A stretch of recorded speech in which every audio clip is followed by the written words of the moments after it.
What's up, you guys? So, it's DeVonte, right? This time, I don't have the family with me. We have story time. So, I'm going to be telling you guys about the time I got shot in high school. Um, it was 2007, September 14th. We was at a homecoming party, / birthday party for me and my best friend. My birthdays are about a month apart, but like I said, we were real close, so we decided to have it all in one birthday party. And that was the second week of school of our senior year, and we just had our homecoming football game. So it just was all the perfect situation, perfect storm, right? So, as most of you guys probably know from watching our vlogs, if you watch our vlogs, I play football in school, I play football in college for a semester, but I was real big on sports. So, and the football team, we were real close. So, we all hung together. So basically, it was second week of school, and after the game, this is actually before I even met Deatra. Me and Deatra met probably about a week or so after this, or 2 weeks later. And as you guys know what happened after that, we lived happily ever after. But anyway, so, yeah, man, so basically we had a football game at school. And after that, we all knew that the after party was at my best friend's house. So everybody was preparing for that. So after the game, we lost the game. So I mean, even after the game, I wasn't really in the mood to party, but it was kind of set up for us anyway. So I had to kind of go. So when we got there, man, it was a lot of people there. It was actually one of the biggest parties at that time in our city. It was over 100 kids. It was crazy, right? So the party was so big that my homeboy, which is my best friend, whose house it was, he had to pull his car up on the side of the house just so we can use his sound system for extra speakers. So then we was all partying, having a good time. I mean, I was really pretty much sitting on the windowsill. I wasn't really in the mood to party. We had just lost. I was tired, so I was really relaxing. And then, basically, these group of guys came to the party, man. It's funny, like the guy who did the shooting, he wasn't even in school. He was like 19 years old. We were 17 at the time. I was 17. My birthday was in October, so it was a month before my birthday, actually.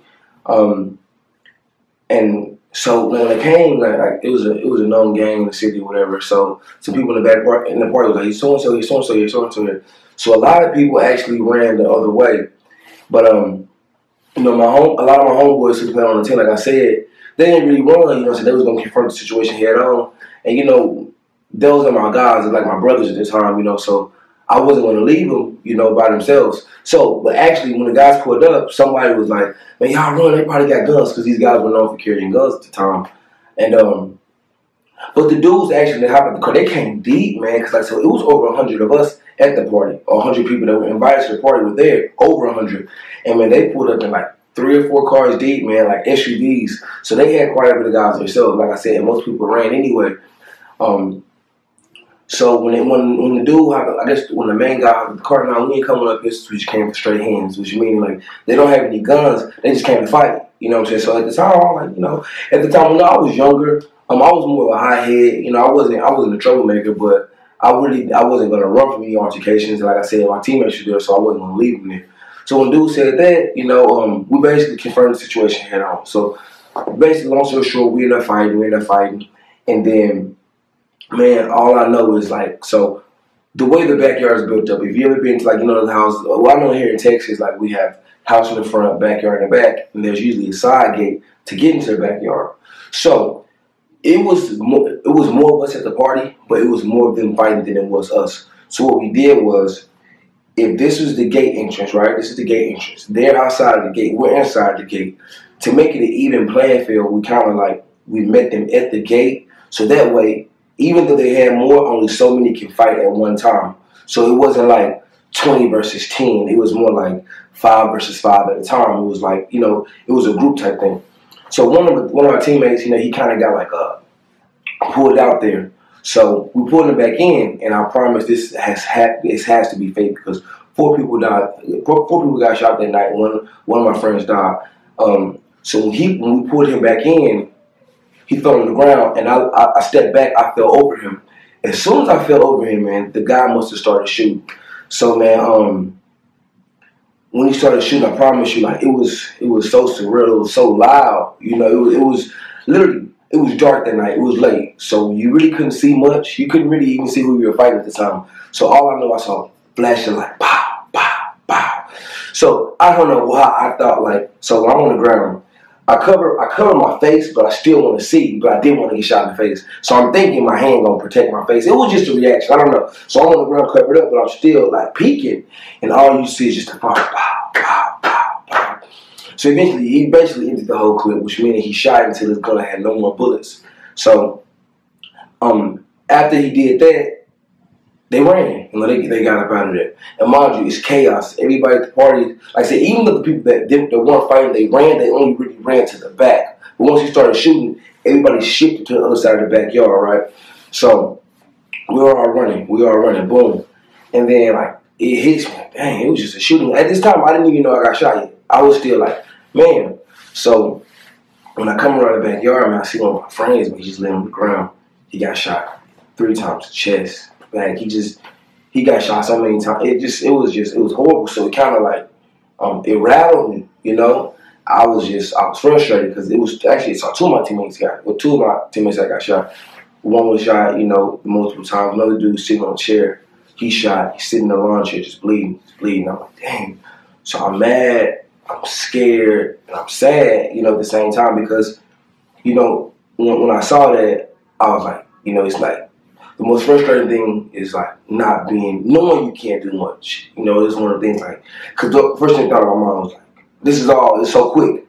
Like, man, when you see somebody in a situation like that, like, you know, the ambulance can't get here fast enough. So you don't know what you can do when you can't do much. It's a horrible feeling.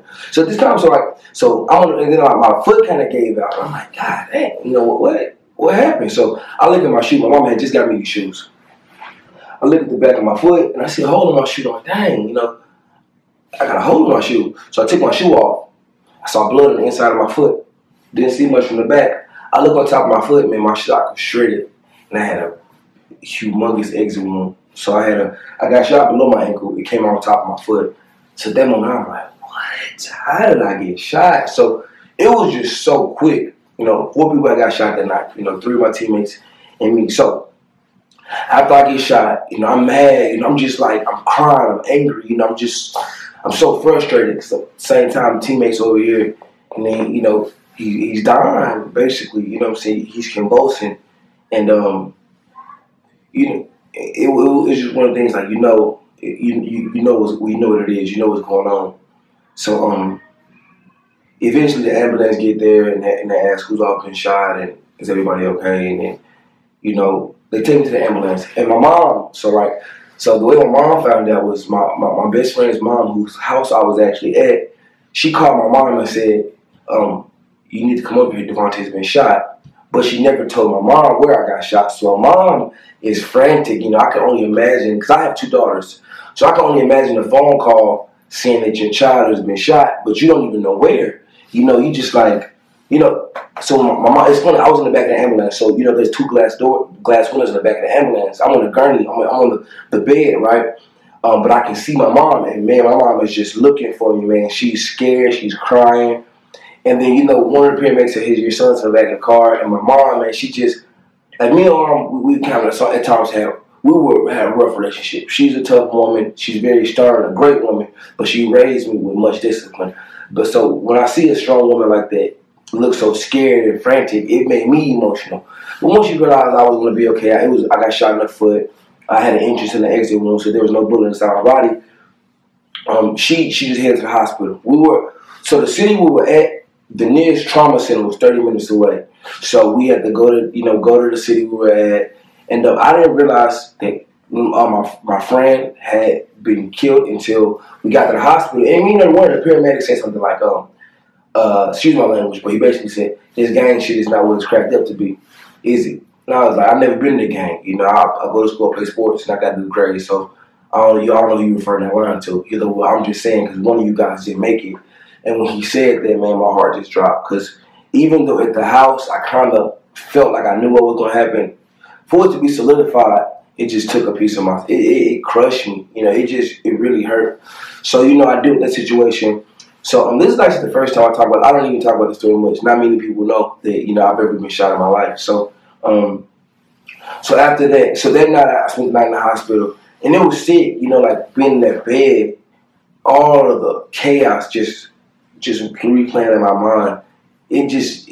Oh my God, man. I was 17. I was so young. And for a while, it destroyed me mentally. I didn't get to go back to school for a little minute. And then, mind you, it was me in football season, my senior year. I'm trying to get my football scholarship. So this is time that I need. The doctor's like, well, you might not get to finish the season. Mind you, you got 8 more games left. So I'm like, this is not possible. You know what I'm saying? So me and my mother's relationship got very rocky because I was angry. I was bitter. I didn't want to talk. I didn't really want to because I had to wear this cast on my foot.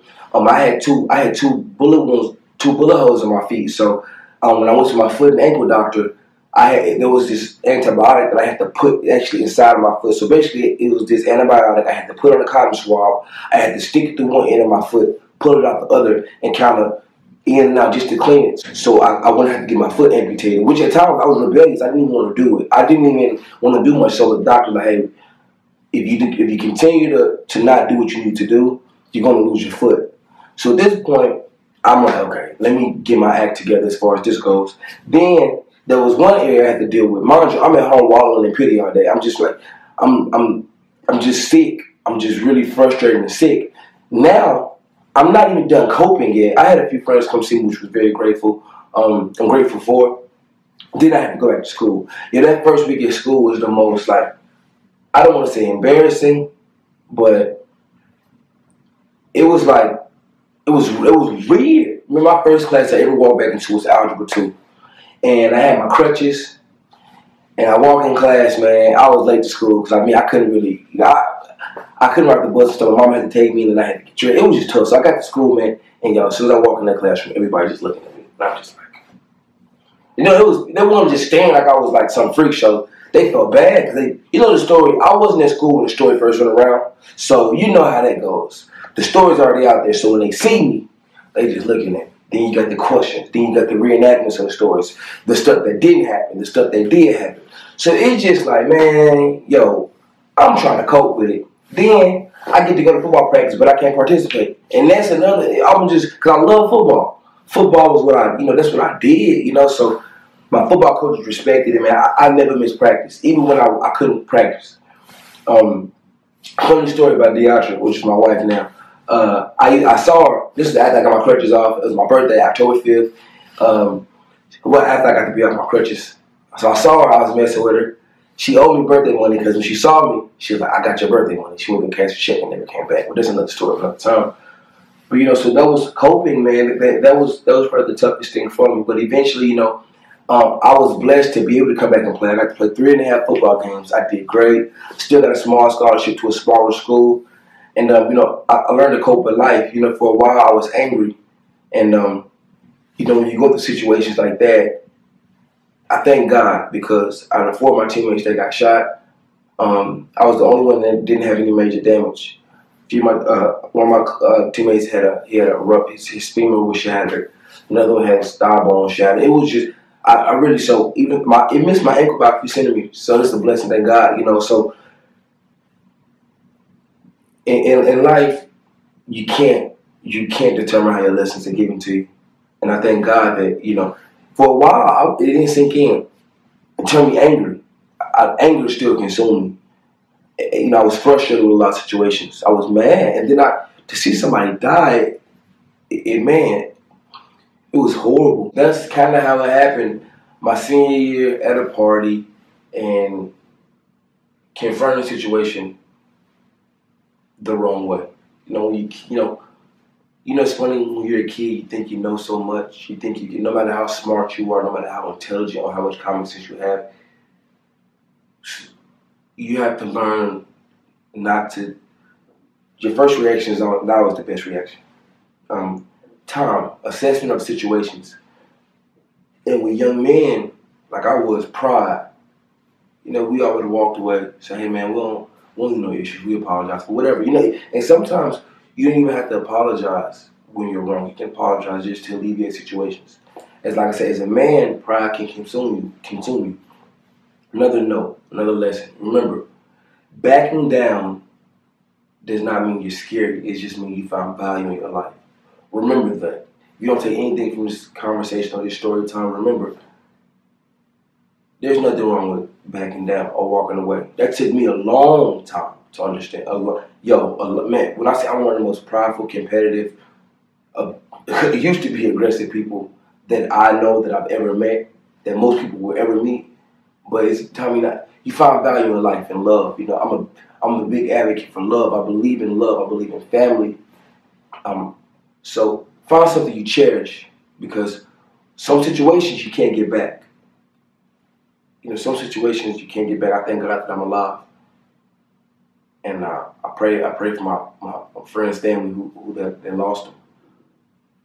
So just utilize your time properly. Love. You know, love is the most important thing. If it's not positive, try to avoid it, because you never know what people go through. You never know what's on somebody else's mind. So just because you may go in like, oh, I just want to do this, I just want to fight, I just want to, somebody else might not just see it that way. And so just remember, your situation is not always the worst. That's my message for today. That's my story time. You learned something new about me today. Subscribe to our family channel. Love you guys. Take care. And don't be afraid to tell somebody you love them. Just don't do it to hear it back. Just do it because you care. Sometimes somebody might need a hug. They might need to hear, I love you. Oh, I love you too. I care about you. We need to care about each other more. So I thank you guys. I appreciate you guys. I hope you enjoyed the story time. If you have any questions or comments or something you want to know about us, let me know. Or let us know. Take care. Just Wright family out. DeVonte. See you guys later.